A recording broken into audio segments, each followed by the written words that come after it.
Welcome to పూరలప్పల్. నేను మీ పద్మావతి. ఈరోజు మనతో పాటు డాక్టర్ రియాజ్ రాష్ట్ర గ్రంథాలయ చైర్మన్ గారు ఉన్నారు. సో ఆయనతో మాట్లాడి నిన్న పవన్ కళ్యాణ్ గారు ప్రెస్ మీట్కి సంబంధించిన మరిన్ని అప్డేట్స్ తెలుసుకునే ప్రయత్నం చేద్దాం. మీరు కూడా చూస్తుండండి. సార్, నిన్న పవన్ కళ్యాణ్ గారు ప్రెస్ మీట్లో కొన్ని అసౌకర్యమైన వ్యాఖ్యలు చేశారంటూ కొంతమంది వ్యతిరేకిస్తున్నారు. సో దీనిపై మీ ఒపీనియన్ ఏంటి సార్? పవన్ కళ్యాణ్ పీకే అనే పేరుతో పిలువబడుతూ ఉంటాడు. పి అంటే పిచ్చి, కే అంటే కేకలు, అంటే పిచ్చి కేకల కళ్యాణం. ఎందుకు ఈ మాట నేను ఉపయోగిస్తున్నానంటే, రాజకీయ స్థిరత్వం లేకుండా, సైద్ధాంతిక పరిజ్ఞానం లేకుండా, పరిపాలన అనుభవం లేకుండా, విషయ పట్ల నిబద్ధత లేకుండా, వ్యక్తిగత జీవితంలో ఏమాత్రం క్రమశిక్షణ లేకుండా ఎవరైతే ఈ ప్రపంచంలో కనిపిస్తూ ఉంటారో ఆ కనిపించే వ్యక్తే పవన్ కళ్యాణ్. అందుకోసం ఆయన పిచ్చి కూతుర పవన్ కళ్యాణ్గా మేము చూస్తూ ఉన్నాం. ఎందుకు ఈ విషయాన్ని ప్రస్తావిస్తున్నానంటే, నేను ఒకప్పుడు ఆయన యువరాజ్యం పేరు మీద సామాజిక న్యాయం అన్నాడు. కొద్దిసేపటికి అది మర్చిపోయి సామాజిక తెలంగాణ అన్నాడు.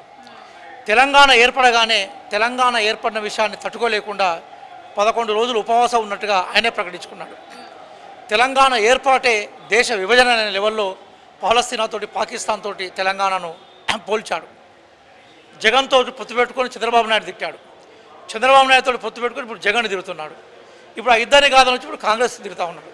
నేనేమంటున్నానంటే, వ్యక్తికి నిబద్ధత ఉండాలి, సైద్ధాంతిక పరిజ్ఞానం ఉండాలి, వ్యక్తిగత జీవితంలో విలువలు ఉండాలి. ఇవన్నీ లేకుండా ఇవన్నింటినీ కోల్పోయి ఒక భ్రష్టు పట్టిన వ్యవస్థకి, ఒక భ్రష్టు పట్టిన వ్యక్తిత్వానికి ఈరోజు పవన్ కళ్యాణ్ కేరాఫ్గా మారాడు.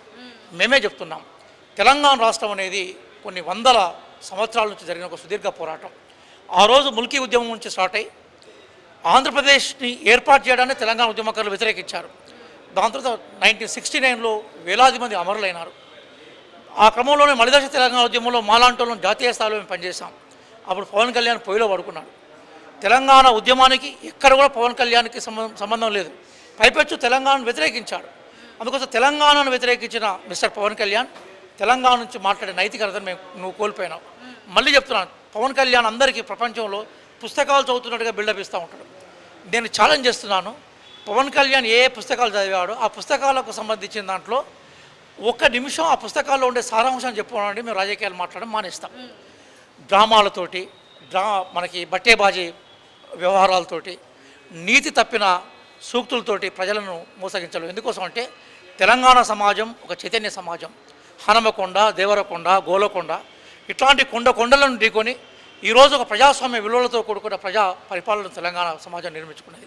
నీకు నిజంగా అంత ప్రేమే ఉంటే తెలంగాణ పట్ల, ఈరోజు కేంద్రంతో మంచి దోస్తానే ఉంది కదా నీకు. పోయి మా దగ్గర ఔటర్ రింగ్ రోడ్లకు డబ్బులు లేవు, మేము ఏమని అడుగుతున్నాం. మూసి ప్రక్షాళకు డబ్బులు లేవు, తీసుకురమ్మని మేము చెప్తున్నాం.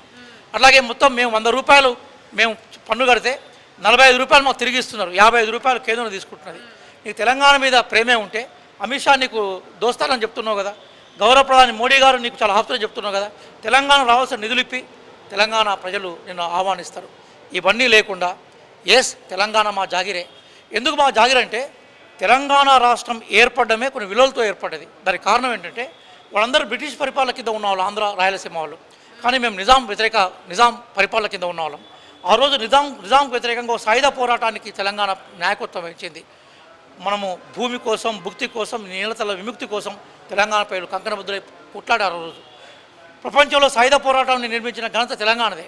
అట్లాగే జైన్ ఇన్ ఇండియా అని మేము భారతదేశంలో ప్రజాస్వామ్యం కోసం కాంగ్రెస్ పార్టీ ఆధ్వర్యంలో గొప్ప త్యాగాలు చేశాం. అట్లాంటి వారసత్వం మాది. నీకేం వారసత్వం ఉండదు? ఆ బ్లాక్ టికెట్లను అమ్ముకునే వాళ్ళని దగ్గర పెట్టుకొని ఈరోజు ఆ బ్లాక్ టికెట్లకు సంబంధించిన వాళ్ళను నాయకులుగా ప్రకటించుకొని తెలంగాణ జాగిరా అంటున్నాం. తెలంగాణ మా జాగిరే, మరి నీ జాగిరా? మేం భారతదేశ రాజ్యాంగం ప్రకారము ఎవరైనా ఎక్కడికైనా వెళ్ళి రాజకీయాలు చేసుకోవచ్చు. రాజకీయాల గురించి మాట్లాడే ముందు, జనాలను చైతన్యం చేసే ముందు కొన్ని విలువలను పాటించాలి. కాంగ్రెస్ పార్టీ ఉంది. ఆ రోజు భారతదేశ స్వతంత్ర సంగ్రామానికి నాయకత్వం వహించింది. భారత స్వతంత్ర సంగ్రామానికి నాయకత్వం వహించింది కాబట్టి భారతదేశం యొక్క అభివృద్ధి మీద, భారతదేశం విలువల మీద మాకు కమిట్మెంట్ ఉంది. నువ్వు తెలంగాణ రైతాంగ పోరాటంలో పాల్గొన్నావా? తెలంగాణ విద్యార్థి పోరాటంలో పాల్గొన్నావా? తెలంగాణ స్వరాష్ట్ర ఉద్యమంలో పాల్గొన్నావా?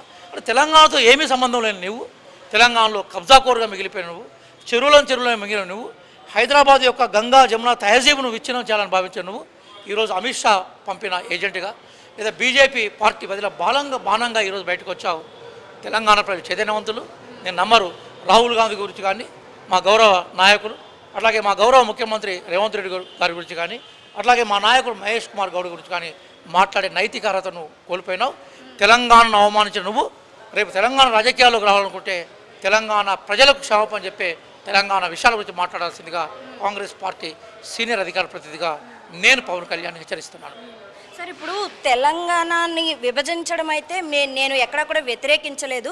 ఆ విభజన అనేది సరిగ్గా జరగలేదని మాత్రమే నేను చెప్పాను. అండ్ దాంతోపాటుగా అసలు తెలంగాణని విభజించడం అనేది వ్యతిరేకించింది నేను కాదు, సిపిఎం వాళ్ళు కానీ ఎంఐఎం వాళ్ళు కానీ వాళ్ళు వ్యతిరేకించారు. నేను ఎప్పుడు కూడా తెలంగాణ నాకు ఇష్టమే అని నేను చెప్తున్నాను అంటూ పవన్ కళ్యాణ్ గారు కొన్ని వ్యాఖ్యలు చేస్తూ వచ్చారు. సో దీనిపై మీ ఒపీనియన్ ఏంటి?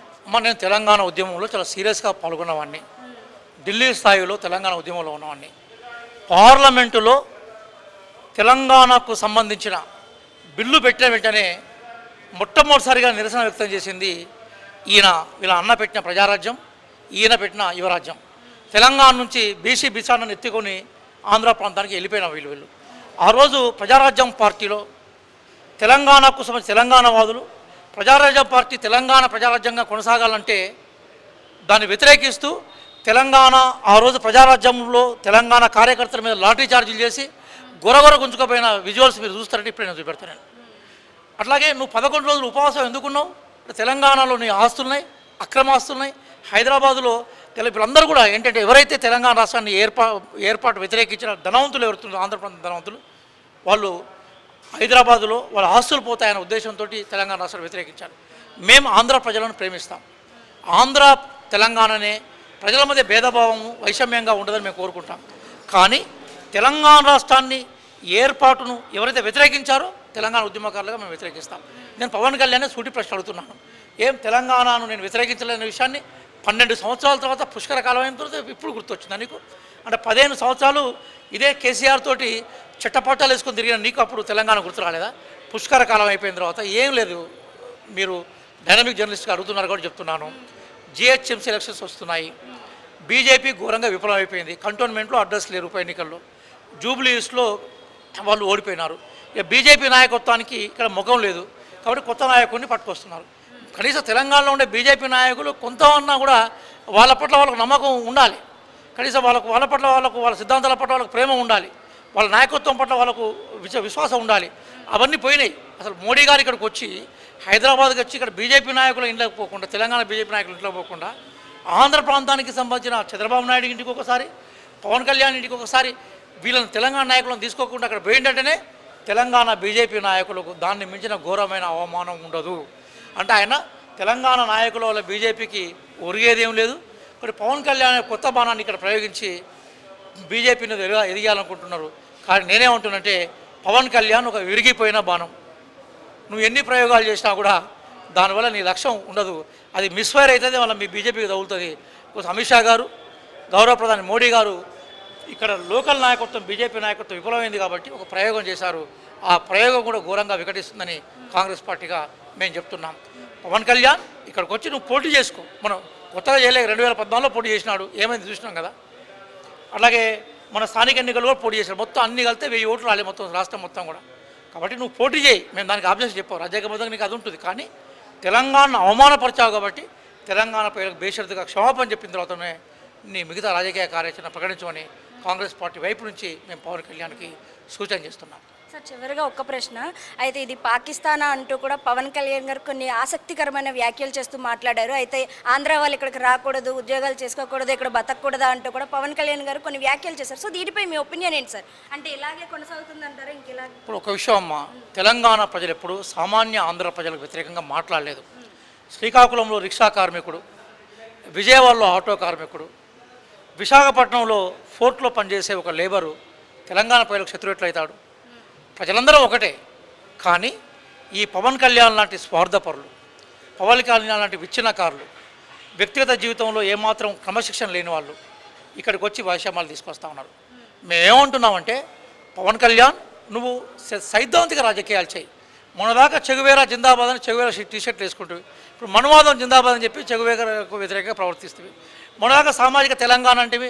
ఈరోజు తెలంగాణ వాళ్ళు చూస్తేనే మా దగ్గర ఇక్కడ కోనసీమలో చెట్లన్నీ దిశదాగి మాడిపోయినాయంటే నీలాంటి పిచ్చి కేకలు వేసే, పీకేగా పిలవడం నువ్వు పిచ్చి కేకలు వేసే పొలిటీషియన్స్కి మాత్రమే తెలంగాణ ప్రజలు వ్యతిరేకం తప్ప ఆంధ్ర ప్రజలకు వ్యతిరేకం కాదు.